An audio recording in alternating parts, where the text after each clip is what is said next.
Several updated analysis that we had done on the SIMPLIFY-1 and 2 studies.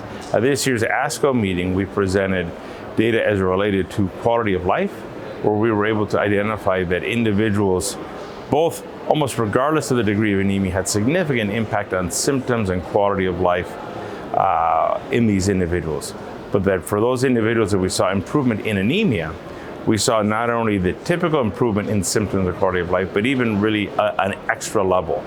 For my end, I think that the symptoms and quality of life issues these patients face are both in part from the disease, that could be cytokines, that could be inflammation, splenomegaly, but it certainly is exacerbated by anemia.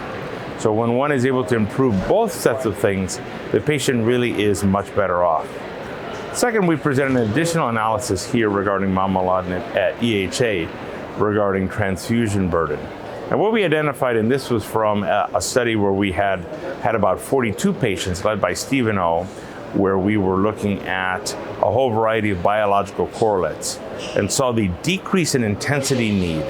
So yes, when we report out these studies, there's those individuals that go from transfusion-dependent to independent, meaning zero transfusions. But there's another group that have a clear decrease in the number of transfusions.